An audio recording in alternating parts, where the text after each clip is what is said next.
कैसे हाल चाल हैं। उम्मीद है कि आप लोग अच्छे होंगे। मैं सुफियान खान एक बार फिर से अपने चैनल रसायन केमिस्ट्री क्लासेस पर आपके लिए लाया हूँ is matter around us pure, जो कि है 9 CBSE केमिस्ट्री का चैप्टर नंबर 2। और ये is matter around us pure का वीडियो पार्ट फर्स्ट है। तो चलिए शुरू करते हैं is matter around us pure. तो बच्चों, is matter around us pure शुरू करने से पहले ही हमारे मन में एक सवाल आ जाना चाहिए। अगर नहीं आया तो अब आपके मन में ये सवाल आप अपने आप से कीजिए कि हम केमिस्ट्री का 9th की केमिस्ट्री का दूसरा chapter is matter around us pure पढ़ रहे हैं। तो सबसे पहला सवाल हमारे मन में होना चाहिए कि केमिस्ट्री के अकॉर्डिंग प्योर किसे कहते हैं। Is matter around us pure के कॉन्सेप्ट को समझने के लिए आपको ये मालूम होना चाहिए कि केमिस्ट्री में प्योरिटी की क्या डिफिनीशन है या प्योरिटी का क्या मतलब होता है, क्योंकि हम अपनी डेली लाइफ में जो प्योरिटी का कॉन्सेप्ट इस्तेमाल करते हैं वो पूरी तरह केमिस्ट्री में सच नहीं होता। मिसाल के तौर पर हम कहते हैं प्योर दूध। प्योर दूध से मतलब हमारा यहाँ पर होता है कि जिस दूध में पानी न मिला हो। या हम कहते हैं प्योर या शुद्ध हवा। यहाँ पर उससे मतलब होता है कि किसी भी प्रकार का पॉल्यूटेंट या प्रदूषक हवा में मौजूद ना हो। लेकिन दोस्तों, केमिस्ट्री में ऐसा नहीं है। क्या आप जानते हैं कि प्योर से प्योर दूध भी केमिस्ट्री के अकॉर्डिंग प्योर नहीं है। तो उसको समझने के लिए कि क्यों प्योर नहीं है, हमको ये जानना ज़रूरी है कि केमिस्ट्री के अकॉर्डिंग प्योर किसे कहते हैं। तो बच्चों, इसका जवाब है कि केमिस्ट्री प्योर सिर्फ उस सब्सटेंस, उस कंपाउंड, उस एलिमेंट को मानती है, उस चीज़ को मानती है जिसमें पार्टिकल केवल एक ही टाइप के होते हैं, एक ही तरह के पार्टिकल मौजूद होते हैं। तो अब आप इस डिफिनीशन से अपनी आम जिंदगी की प्योरिटी की डिफिनीशन को कंपेयर कीजिए। ठीक है, तो substance which has only one type of particle is called pure according to the chemistry. तो अब इस डिफिनीशन से आप अपनी आम जिंदगी की शुद्धता की डिफिनीशन को कंपेयर कीजिए। तो क्या शुद्ध दूध वाकई में केमिस्ट्री के अकॉर्डिंग शुद्ध होता है? नहीं दोस्तों, क्योंकि दूध के अंदर प्रोटीन के पार्टिकल्स भी होते हैं, दूध के अंदर फैट भी होता है, दूध के अंदर कैल्शियम भी होता है, दूध के अंदर विटामिन्स भी होते हैं। तो there is a lot of different particles or different things is present in the milk. That's why the purest milk, even purest milk is not the pure substance according to the chemistry. और pure से pure हवा भी chemistry के according chemically pure नहीं है, क्योंकि हवा में ऑक्सीजन गैस भी है, हवा में हाइड्रोजन भी है, हवा में कार्बन डाइऑक्साइड भी है और नाइट्रोजन भी है और बहुत सारी और गैसों के ट्रेसेस पाए जाते हैं। इसकी वजह से प्योर हवा भी केमिस्ट्री के अकॉर्डिंग प्योर नहीं है। अब दूसरा सवाल इससे ये पैदा होता है कि अगर प्योर नहीं है तो है क्या? तो दोस्तों, प्योर नहीं है तो क्या है? प्योर का अपोजिट या विलोम होता है इम्प्योर। और इम्प्योर चीज़ कब होती है? जब उसमें कई तरह के पार्टिकल्स या कई तरह के सब्सटेंस शामिल होते हैं।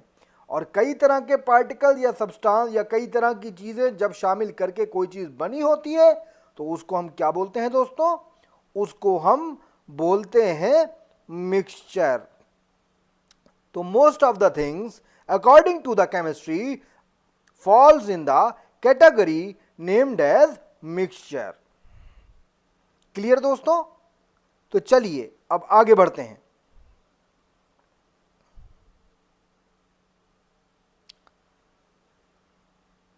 तो दोस्तों मिक्सचर भी हम फर्दर मिक्सचर को डिवाइड कर सकते हैं 3 मेजर ग्रुप्स में। कौन कौन से ग्रुप्स में? 3 मेजर ग्रुप्स में। चलिए आइए देखते हैं। ग्रुप नंबर 1 मिक्सचर को हम बांट सकते हैं पहला सॉल्यूशन में। तो सॉल्यूशन किस तरह के मिक्सचर है? Solutions are homogeneous mixture. तो अब इस जवाब से एक सवाल पैदा हो जाता है फौरन कि what is mean by homogeneous here. तो होमोजीनस का मतलब होता है कि जिस मिक्सचर में सॉल्यूट के पार्टिकल्स इवनली डिस्ट्रीब्यूट हों, यानी पूरी तरह से इक्वली फैले हुए हों सॉल्वेंट के अंदर। अब यहां दो आपको टर्म और मिले। नंबर 1 टर्म मिला सॉल्यूट, नंबर 2 टर्म मिला सॉल्वेंट। अब इवनली डिस्ट्रीब्यूट होने का पहले हम मतलब समझते हैं दोस्तों। इवनली डिस्ट्रीब्यूट होने का, शरबत का एग्जाम्पल हम यहां पर लेते हैं। हम अपनी ज़िंदगी में कई बार शरबत का इस्तेमाल करते हैं, शरबत पीते हैं गर्मियों में, जो कि देसी कोल्ड ड्रिंक है हमारी। क्या आपने कभी गौर किया है कि शरबत, जो अगर हम केमिस्ट्री की लैंग्वेज में कहें तो उसको समझने के एतबार से सिंपली हम शुगर सोल्यूशन मान लेते हैं। तो आपने क्या कभी ऐसा महसूस किया है कि शुगर सोल्यूशन का जब आप घूंट लेते हैं, सिप लेते हैं, कई सारे सिप लेते हैं, तो क्या कभी ऐसा हुआ है दोस्तों कि एक सिप में ज़्यादा मिठास हो और उसी सोल्यूशन के दूसरे सिप में कम मिठास हो, या तीसरे में और ज़्यादा हो या चौथे में और कम हो? क्या कभी ऐसा हुआ है? नहीं दोस्तों, ऐसा कभी नहीं होता। इसका रीज़न है कि वो चीनी पूरे के पूरे पानी में इक्वल डिस्ट्रीब्यूट हो जाती है, इवन डिस्ट्रीब्यूट हो जाती है। इसी को हम कहते हैं होमोजेनिसिटी, यानी पूरी तरह से मिक्स हो जाना, बराबर से मिक्स हो जाना, कहीं पर ज़्यादा और कहीं पर कम ना होना। अब जो हमको दो टर्म मिले थे सॉल्यूट एंड सॉल्वेंट, तो बच्चों सॉल्यूशंस कई तरह के होते हैं। बाइनरी सॉल्यूशन से लेके कई सारे कंपोनेंट मिलकर भी सॉल्यूशन बन सकते हैं, लेकिन यहां पर जो हम स्टडी करेंगे बच्चों वो बाइनरी सॉल्यूशन की करेंगे। बाइनरी सॉल्यूशन से क्या मतलब होता है? The solution which is made up of 2 components, 2 चीजों से मिलकर बना हो, और उन 2 चीजों में बच्चों एक चीज होती है सॉल्वेंट और एक चीज होती है सॉल्यूट। क्या होता है सॉल्वेंट और क्या होता है सॉल्यूट? चलिए देखते हैं। सॉल्वेंट बच्चों सॉल्यूशन का वो कंपोनेंट होता है जो ज्यादा मात्रा में लिया जाता है, और सॉल्यूट बच्चों सॉल्यूशन का वो कंपोनेंट होता है जो कम मात्रा में लिया जाता है। हम अपने पुराने ही एग्जाम्पल से समझते हैं कि शुगर सॉल्यूशन में आप देखिएगा, बल्कि जानते होंगे कि पानी ज़्यादा मात्रा में होता है और चीनी कम मात्रा में होती है।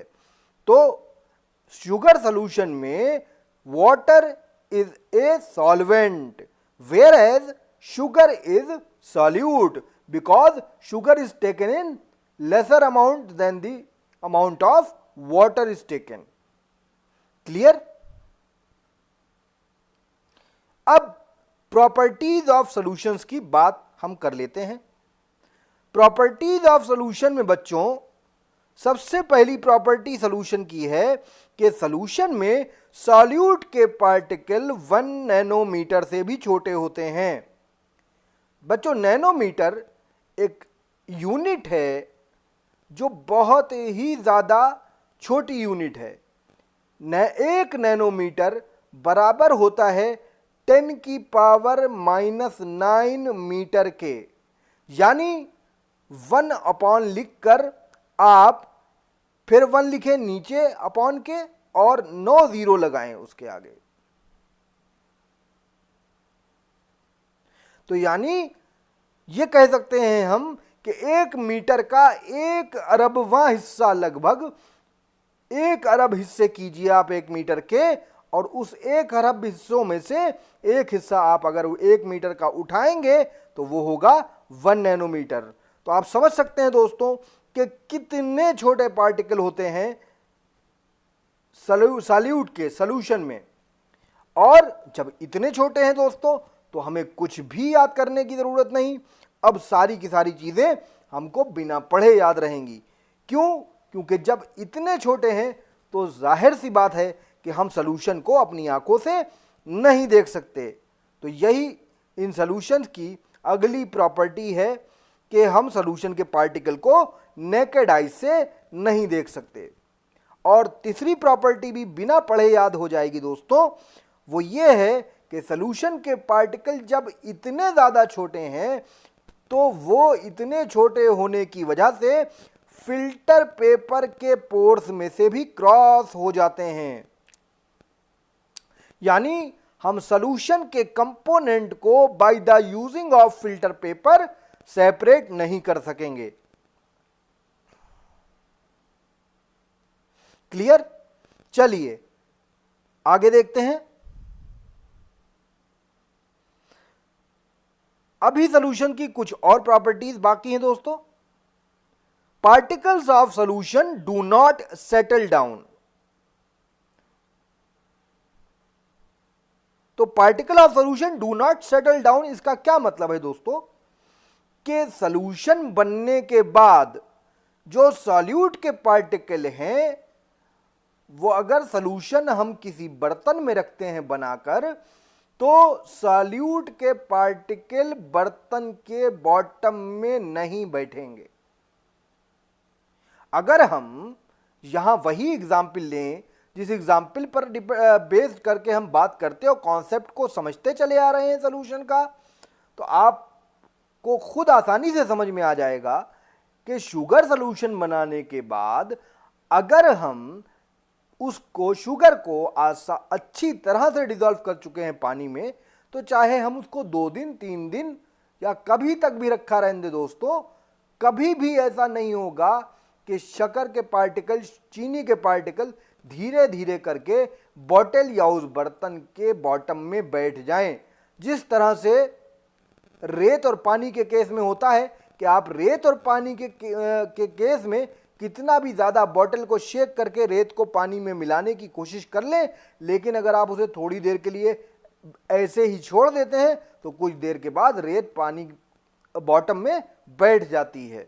सॉल्यूशंस के साथ दोस्तों ऐसा नहीं होता है। सॉल्यूशन में सॉल्यूट के पार्टिकल कभी भी बॉटम में सेटल डाउन नहीं होते हैं। अब ये बात आप अगली जो प्रॉपर्टी है वो भी याद करने की जरूरत नहीं है।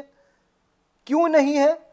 वो अपने आप याद रहेगी, इसलिए कि आपने अभी सुना, अभी पढ़ा मेरे साथ कि सॉल्यूशन के कंपोनेंट को हम फिजिकल मेथड से अलग नहीं कर सकते, चाहे वो यूज ऑफ फिल्टर पेपर हो या कोई दूसरा फिजिकल मेथड।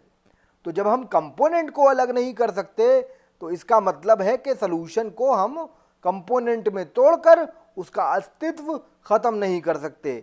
इसका मतलब क्या हो गया दोस्तों कि सॉल्यूशन बहुत ज़्यादा स्टेबल होता है, बनने के बाद उसके कंपोनेंट को फिजिकल मेथड्स के ज़रिए अलग करना इम्पॉसिबल है।